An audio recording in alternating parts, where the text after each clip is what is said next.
Hello class, hello students, good evening. कैसे हैं आप सब? आई होप सब लोग अच्छे ही होंगे। और कल की जो पिछली क्लास थी उसमें हमने आपको ब्रांचिंग और लूपिंग स्टेटमेंट्स के कुछ एग्जांपल बताए थे।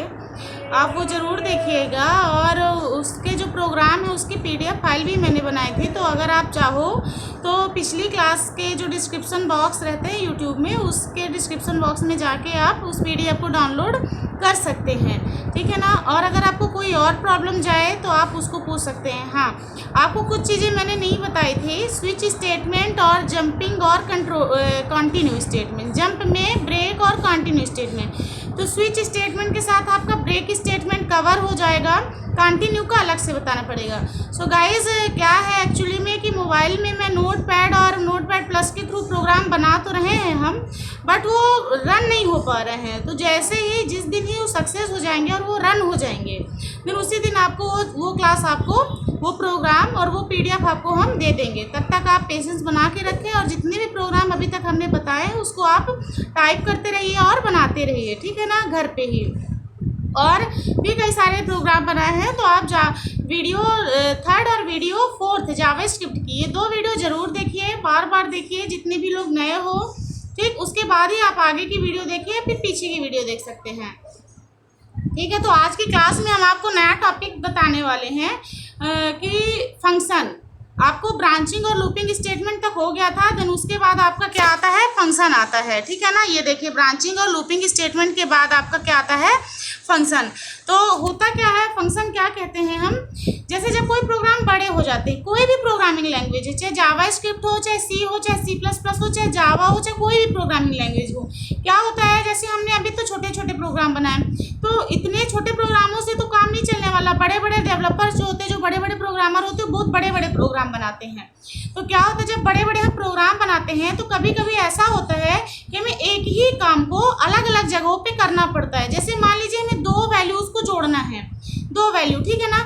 हम अब 2 वैल्यूज़ को इतने बड़े प्रोग्राम में कहीं पे ऊपर भी जोड़ रहे हैं, फिर कहीं पे नीचे भी जोड़ रहे हैं, फिर कहीं पे बीच में भी कहीं भी 2 वैल्यूज़ को जोड़ रहे हैं, ठीक, अलग अलग दोनों वैल्यूज़, कुछ भी हो सकती है वैल्यूज़। तब उस सिचुएशन में होता क्या है, या तो हम वो सारी कोडिंग बार बार लिखें, मतलब जहाँ पे हमें 2 वैल्यूज़ को ऐड करना है वहाँ पे हम बार बार कोडिंग को ऐड करें, या हो गया कि हम जितने बार हमको वैल्यूज़ को ऐड कराना है तो उनसे रिलेटेड हम एक छोटा सा क्या बना दें, फंक्शन बना दें। फंक्शन में कोडिंग करें, पर्टिकुलर कोडिंग करें एडिंग की, ठीक है ना।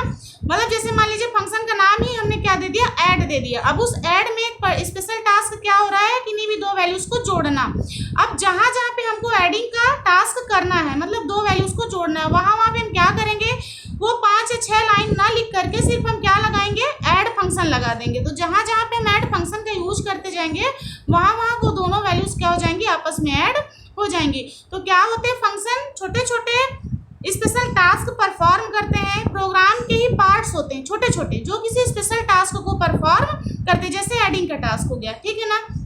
जब हमारे प्रोग्राम बड़े होने लगते हैं तो प्रोग्राम को छोटा रूप देने के लिए, मतलब छोटा साइज करने के लिए हम क्या लगा देते हैं, प्रोग्राम में फंक्शन लगा देते हैं। फंक्शन क्या करते हैं, वही स्पेशल टास्क हर जगह पे परफॉर्म करते हैं जिनके लिए हमें फंक्शंस को बनाया गया है। तो ठीक है गाइस, समझ में आ गया कि जब प्रोग्राम हमारे बड़े होने लगते हैं तो प्रोग्राम को हम छोटे छोटे पार्ट्स में डिवाइड कर देते हैं। वो छोटे पार्ट्स कुछ स्पेशल टास्क को परफॉर्म करते हैं और यही क्या कहलाते हैं, आपके फंक्शन कहलाते हैं।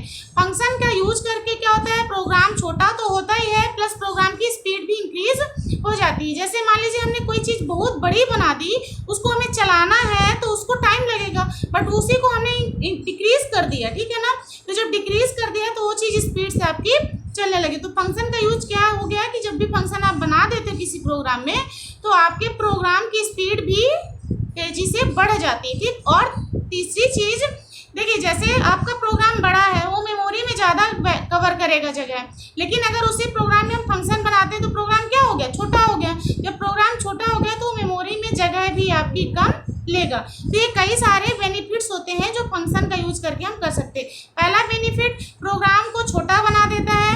दूसरा बेनिफिट, किसी स्पेशल टास्क को परफॉर्म करने के लिए फंक्शन बनाते हैं। तीसरा बेनिफिट, प्रोग्राम की स्पीड, मतलब जो आउटपुट की स्पीड होती है, प्रोग्राम को रन कराने की स्पीड होती है, वो बढ़ जाती है। चौथा बेनिफिट क्या होता है कि जब भी हम प्रोग्राम में फंक्शन बना देते हैं तो मेमोरी में वो प्रोग्राम जगह कम घेरता है। ठीक, तो ये आपके फंक्शन की डेफिनेशन होगी और उसके कुछ बेनिफिट्स हो गए।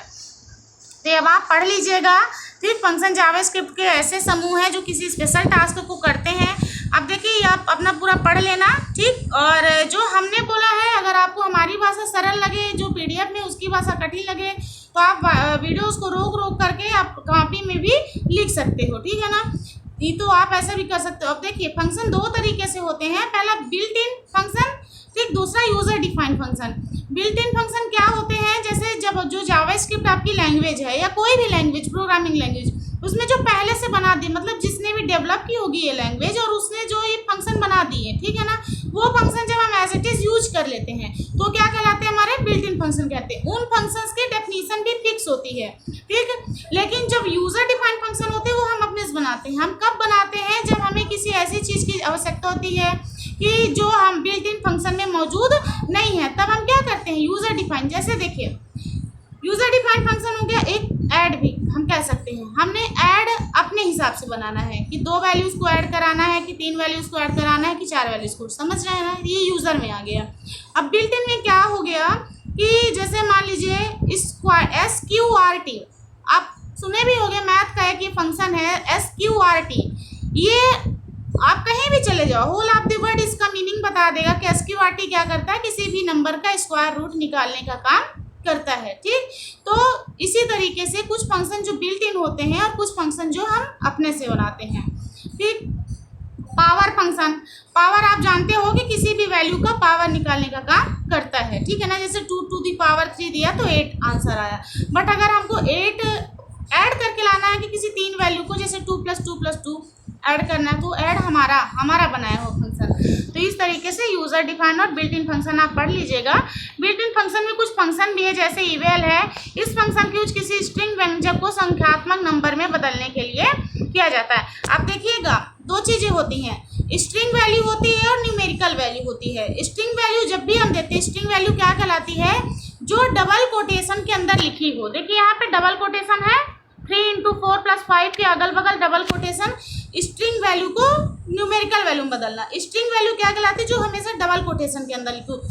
अब चाहे आप 100 लिख दिए हो डबल कोटेशन के अंदर, भले आप जानते हो नंबर है, बट अगर डबल कोटेशन के अंदर लिख दिया गया है, दैट मीन्स वो स्ट्रिंग है, उसको आप नंबर में काउंट नहीं करोगे, आपका आंसर भी वही आएगा, बट वो ऐसे स्ट्रिंग के फॉर्मेट में आएगा। ठीक है ना, 100 लिख के आएगा, बट वो क्या होगा, प्रोग्राम के लिए, कंपाइलर के लिए स्ट्रिंग होगा। ठीक, तो ये और नंबर क्या होगा। अब देखिए जब भी कोई हम स्ट्रिंग वैल्यू देते हैं उसको हमेशा डबल कोटेशन के अंदर देते हैं, और जब नंबर कोई देते हैं तो ऐसे ही नंबर दे देते हैं। जैसे अगर यहाँ पे where g total = है, तो अगर हमें यही नंबर देना होता 3 4 5 तो हम सिर्फ नंबर देते, लेकिन हमने यहाँ पे डबल कोटेशन के अंदर इसको स्ट्रिंग फॉर्मेट में करके रखा है। ठीक है ना, तो समझ में आ गया स्ट्रिंग।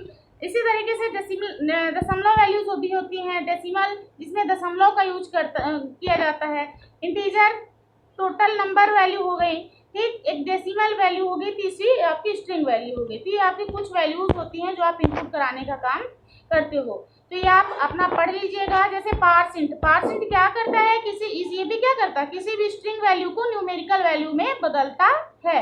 मतलब कोई भी स्ट्रिंग वैल्यू है, आप स्ट्रिंग में दिए तो उसको नंबर में बदल करके आपको दिखा देगा डबल कोटेशन के अंदर। ठीक, तो ये आप देख लेना, और ये आप पूरे फंक्शन। अब यूजर डिफाइन, देखिए ऐसे फंक्शन जिन्हें यूजर अपनी आवश्यकता और सुविधा के अनुसार डिफाइन करता है और उनका बिल्ट इन फंक्शन की तरह ही यूज कर सकता है, ऐसे यूजर डिफाइन फंक्शन कहलाते हैं।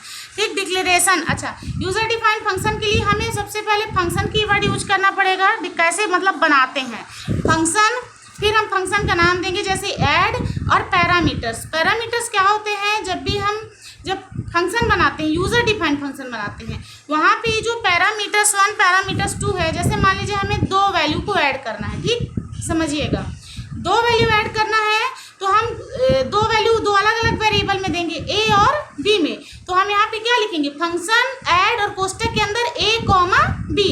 क्यों, ताकि उसी a, b का यूज करके हम पूरे प्रोग्राम में कहीं भी 2 वैल्यूज को ऐड करा सके। तो पैरामीटर्स क्या कहलाते हैं, जिनमें हम बाद में वैल्यूज को पास करते हैं, वैल्यू कुछ भी हो सकती हैं, और ऑपरेशन कराते हैं। ठीक, तो ये हो गया आपका यूज़र डिफाइंड फंक्शन। तो आप अब देखिए यहाँ पे कुछ आपके प्रोग्राम बने हुए हैं। जैसे देखिए पहला % का बना है, ये बिल्ट इन फंक्शन है। ठीक, ए इज इक्वल टू, यहाँ पे देखिए हमने वेर कीवर्ड यूज नहीं किया है, ठीक है ना। यहाँ पे डायरेक्ट ए ले लिया, ए इज इक्वल टू % और डबल कोटेशन के अंदर 100 दिया है। तो ये 100 क्या है, अभी स्ट्रिंग फॉर्मेट में है, ठीक है ना। बट % इसको क्या करेगा, नंबर फॉर्मेट में बदल देगा और नंबर फॉर्मेट में आपका 100 प्रिंट होगा, ठीक है ना। ये आपका नंबर फॉर्मेट है। वो आपको समझ में नहीं आएगा क्योंकि वो एज इट इज दिखेगा, बट वो स्ट्रिंग और नंबर का खेल इंटरनली चलता रहता है, ठीक है ना। इसी तरीके से ये आपका यूजर डिफाइंड फंक्शन हो गया। अब देखिए यहाँ पे हमने फंक्शन और डिस्प्ले, यहाँ पे हमने कोई आर्ग्यूमेंट पास नहीं किया, कोई पैरामीटर्स पास नहीं किया, सिर्फ एक डिस्प्ले नाम का फंक्शन बना दिया है और डिस्प्ले में हमने क्या कराया, हेलो देयर को प्रिंट कराया है।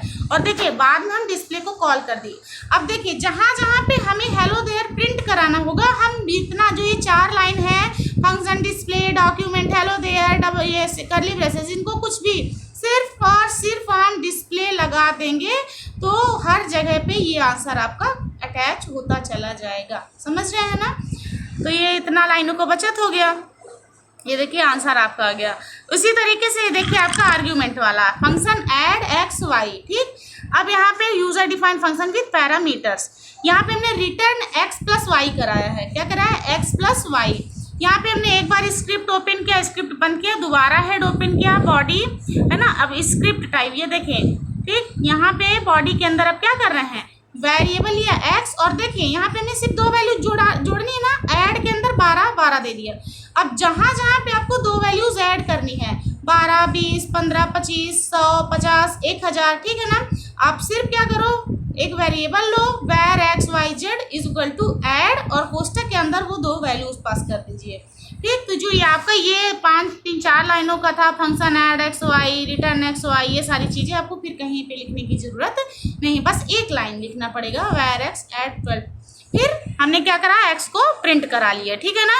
तो जब एक्स को हमने प्रिंट कराया तो एडिशन ऑफ इज 24। क्यों एडिशन इज, क्योंकि यहाँ पे डॉक्यूमेंट डॉट राइट में देखिए डबल कोटेशन के अंदर लिखा एडिशन इज, ये एज इट इज मैसेज हुआ, आपको मैसेज दिखा, और प्लस एक्स का मीन्स है जो एक्स में वैल्यू गई है, और ऐड फंक्शन में हमने क्या किया, 2 वैल्यूज को ऐड करा है। तो 12 कितना हो गया, 24। तो ये आपका आउटपुट आ गया। तो आपको आज की क्लास कैसी लगी प्लीज़ बताइएगा, कमेंट सेक्शन में कमेंट करिएगा, लाइक करिएगा वीडियो अच्छी लगे, और चैनल को ज़रूर सब्सक्राइब करिएगा ताकि और अच्छी वीडियो हम आपको दे सके। मिलते हैं कल आपको नए टॉपिक के साथ, तब तक के लिए गुड नाइट, बाय बाय।